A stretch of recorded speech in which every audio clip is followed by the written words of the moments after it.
You're speaking to the Tshwane Mayor, Kgosientso Ramokgopa. Patricia, very good morning to you. What can you tell us? Good morning, Ayanda. Certainly, we are in conversation with the Mayor of Tshwane, Kgosientso Ramokgopa, here in the capital city. And right now, we're standing, at one of the BRT stations, formerly known as the Areyeng bus station in the capital city. And we're going to have a little chat about that with the Mayor.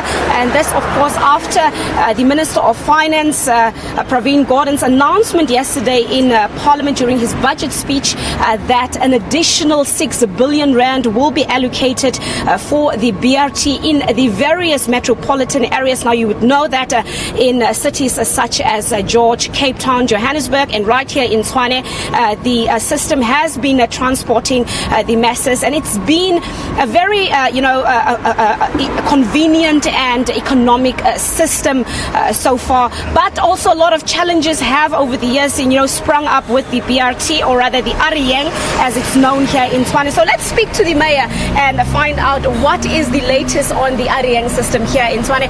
Good morning, Mayor, and of course thank you so much for joining us. Now 6 billion rand, if you can just tell us more or less how much do you think does the city of Tshwane stand to benefit? What's your portion of that 6 billion rand? No, good morning and good morning to the viewers at home. So we welcome the Minister's address, the commitment by national government to continue on the expansion of mass public transport, in particular Areyeng in this instance. I mean, the average allocation over the past 3 years has been anything in the order of magnitude of about 1.5 billion rands annually. We are expecting something that approximate that average over that period. So we're looking forward to the new allocation to expand the system so that to the east we are able to go to areas like Maminoli.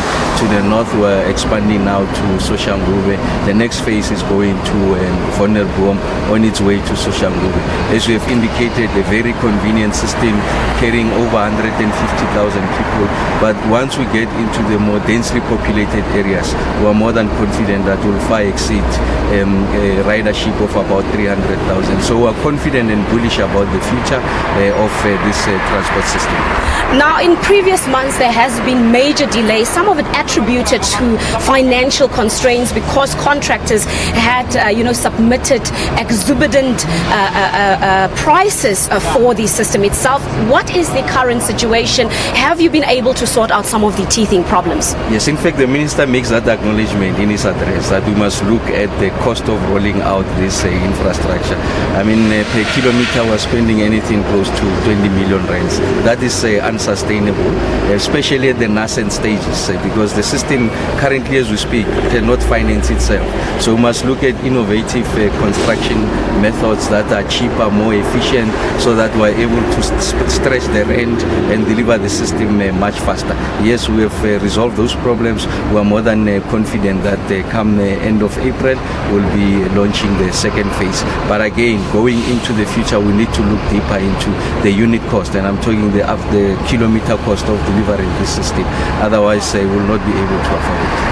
But it's a system that not everybody seem to always, accept with a happy heart. There's been a lot of resistance, especially because it has caused a lot of, traffic congestions in the capital city. Oh yes, I mean, it's the nature of public transport. We design the public space, public roads for everyone. Everyone has got an opportunity to use mass public transport. If you are a private car user, you must be able to stomach the consequences. The consequences are that you are taking away the additional lane, dedicating it to public transport, and you are going to sit in that the lane, and then the cost and the time of traveling is going to be extended. And that's why we want people to transit to public transport. It's got major benefits. One is an economic benefit. Two is that you are able to densify, create what in Johannesburg called the corridors of freedom.